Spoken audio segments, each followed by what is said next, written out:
This is episode 101 of Zen and the Art of Real Estate Investing with my guest, Dave Foster. Dave is a degreed accountant, 1031 exchange expert, serial real estate investor, and a qualified intermediary, which is we're going to talk about a lot, and a consultant who shares his tax saving strategies with investors who want to maximize their returns. He's also the author of the book, Lifetime Tax-Free Wealth, the Real Estate Investor's Guide to the 1031 Exchange. Dave, welcome to the show.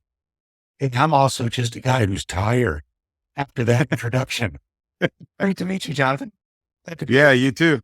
Yeah, I'm excited to have you on the show. And then 1031 is a topic that a lot of people talk about, but I don't think everybody really fully understands it. So I know we're going to go into a big background on that, but I want to get started with you somewhere interesting, because I think your journey with investing in 1031 started with the idea of a sailboat, right? Well, it's it. But strangely enough, even need to get it even stranger, you got to go back a few years. Yeah, My let's do it. wife is a Minneapolis city girl. I'm a Kansas farm boy. And we're like the language, program. We met in Denver, Colorado. Oh, And the wow. thing Okay. none of those have in common is ocean. So where did Right. this sailing thing come from? It was actually, we were in the middle of two pretty fairly high profile, grinded out careers. We Yeah. were what they call digs, right? Double income, no kids, packing it away. And then all of a sudden this magical thing happened. We had our first child. Yeah. And we threw out all the manuals and all the clothes and everything, including the TV, because all we wanted to do was just sit and look at that little bundle of joy. Yeah. It was better than anything. It was right at that moment that we realized that the greatest commodity in our lives was not our income, our careers, our prestige, or position. It was time. Yeah. And so Absolutely. we began a very focused search of how we could maximize time to spend with our family as a group. It was really as simple as that. And so what happened, you go out on one too many date nights, and then all of a sudden, she said, let's go sailing. It'll be easy, she said. Right. But we don't know anything about this. It doesn't matter. We'll learn. So that was kind of the impetus for that, because sailing felt like it'd be a cheap way to do it. Right? Yeah, I mean, pushes you around, you gotta go. So what happened was, obviously I had to find a different way to make this happen. And right at that point in time, there was a huge lawsuit that had been settled between a guy named Starker and the Internal Revenue Service. It had been going on for 20 years. And ultimately, dig, the IRS lost. And this thing called the 1031 exchange was now available in a usable manner for folks just like you and me, normal investors.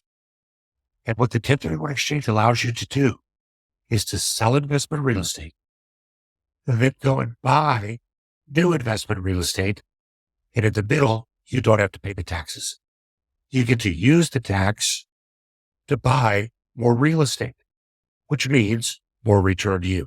And now you're on that wheel where you're making money on the money that you deferred in taxes. And then you make the money on the money on the money that you deferred from taxes. And that Right. now, years to the day, between that and a couple of little creative things, we were able to buy a 53-foot sailboat with tax-free dollars and move on to it and live on it for 10 years with 4 boys and only a little gray hair from financing it through our short-term rental portfolio. Well, Yeah, I guess the first question somebody who's very new would ask, well, if you keep, I always call it the snowball. You keep pushing the snowball gets bigger. If you keep pushing the snowball, how are you getting the cash out to go invest in other properties, since you have to, 1031 into like-kind properties? Great question. There's a couple ways to do it. The traditional way is to do your 1031 exchange. Let's say you've got, a $500,000 property you're going to sell. You've got $100,000 in profit. You'd like to take that, but who wants to pay the $20,000 or $30,000 tax on? So instead, you do a 1031 exchange, Go buy a couple $250,000 properties. Go buy $1 million multifamily. Doesn't matter what type it is. And it doesn't Right. matter where it is. Go buy new properties that'll cash flow for you. And then do a cash out refinance. Pull that 100,000 in because you probably did not need it for the down payment for your loan. And then once you've got that, you can do anything you want to with it. Now that's the traditional way. You ready for Creative 101? No, yeah. I mean, I think that enjoyment in general has like been taken away from investing because all houses are investments, even the ones that we live in. So why can't we invest in places that we also enjoy and then make appreciation? I mean, it's like everybody wants to teach it in a way that's going to make it like look shinier. But really, if you're old school, like this is just how like our parents did it, you know, bought a house. This is what my dad did. He bought a house, he would fix it up and then he would sell it and buy another house and he'd pour the money into that and he'd do it again. And he did know about the 1031s. Even back then, he knew before they existed, he knew about other strategies by putting stuff in our name, to avoid tax consequences legally, which we're going to talk about. It's almost like people think this is a scam and it's not. It's in the tax code available to us, right? Oh yeah, it's been around for 100 years. So you've got the 1031 exchange, which is investment. You've got the 121, which is your primary residence. Here's where we fit them together. And it speaks exactly to what you're talking about. So what we would do as we were investing is that occasionally we would convert a property from investment Yeah, I love into it. our next primary residence. Right. Oh my goodness. So we'd sell the property we're in that was tax-free. And that money went into buy the boat bank account. And then we moved into a property with a bunch of deferred gain because of our 1031 exchanges. So part of what we did, and this speaks to the fun, is when we did 1031 exchanges, if we were planning on moving into it, we would always go buy something that we'd really, really like. We didn't just, not like we bought, rentals in the hood and then moved into them.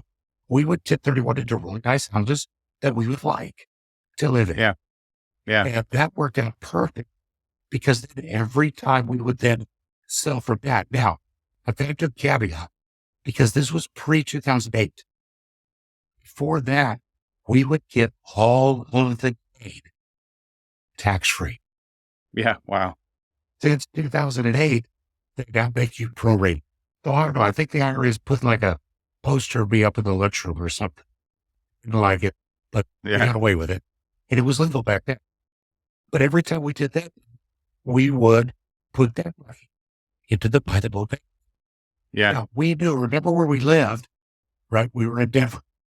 Yeah. Well, if we're going to live on a sailboat, we've got to get to water. So what we did was we moved first to Stamford, Connecticut. That we sold our portfolio slowly and 1031 our properties to Stamford, Connecticut.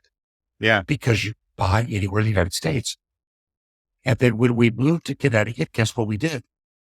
We sold our last timber house, tax-free. And where'd we move? Into one of our rental properties in Connecticut. Did you find that short-term rentals was something that kind of synced with the lifestyle that you guys were doing at the time? Yeah, it really did. Of course, it seems like today that our short-term investors have really become a hostage to the management companies and a hostage to the renters. This whole idea of 5 stars and all that just boggles my mind. We started, this will tell you how long ago it was. Back then, they called it VRBO. It wasn't Verbo. It was VRBO. Yeah. Oh, I remember. It started while we were doing it, and we were on the front page for our region. That's how long ago it was. Yeah, we were on Home Away. We were on Home Away first and then VRBO at the time. This is about 20 years ago. And these were big rental properties. We did great. The fervor wasn't around it like it is now, like you said, with super hosts and, making sure you have the 5-star, but it is a hospitality business. And I think it was interesting that, both you and I and others that we know who were in the game back then, we learned that. But as I go back, like when I traveled with my dad when I was younger, we stayed at like timeshares. We owned lots of different random timeshares because my dad bought weird stuff. And we bought, we stayed in short-term rentals before that was even called a thing. You would just go to a realtor's office in Sanibel, Florida, and they would just give you a place for the week. Like that was how it worked. It just wasn't like this thing that it's become. But I grew up, always, we didn't like hotels. We wanted, like you said, laundry and my own refrigerator. And I wanted to walk out from my own place and feel like I was at home for a week. And that's why I think the industry exploded. But of course, people have taken over it and done it in the wrong ways, which have made it harder. But yeah, it's interesting to know that we have the same history back doing it when it wasn't as popular, but it was very lucrative.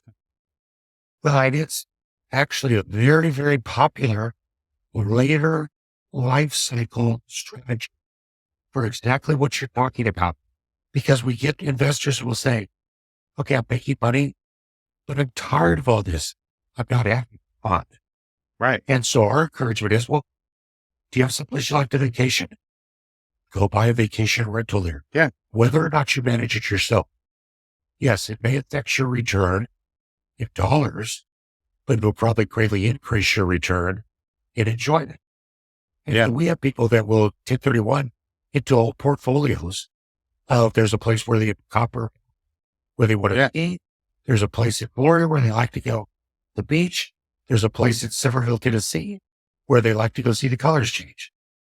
Yeah. That becomes their retirement. That's a great guy I can tell you about. He's one of my favorite clients. He's a realtor down here in St. Pete Beach. And he used his 1031 exchanges to buy 3 identical, on the same floor, condo units on a beachfront condo in building in St. Pete Beach. Yeah. And his whole retirement plan was that he 1031 into it. He used the first one for a couple of years, and then he moved into it. So tax deferred turned into his primary residence, and then he's sold it after 3 years. Now, why did he do that? Because he had owned it for 5 years. Right. He had lived in it for at least 2 out of the previous 5. So he got to take 60% of the gain. Yep. Tax-free. And that was his retirement job. So I said, well, how did you know it was time to move? They said, well, first of all, we knew we could take advantage of the primary residence exemption. But secondly, it was time to redecorate. So we just moved instead. Where do you think they moved, Jonathan? Next door, for sure.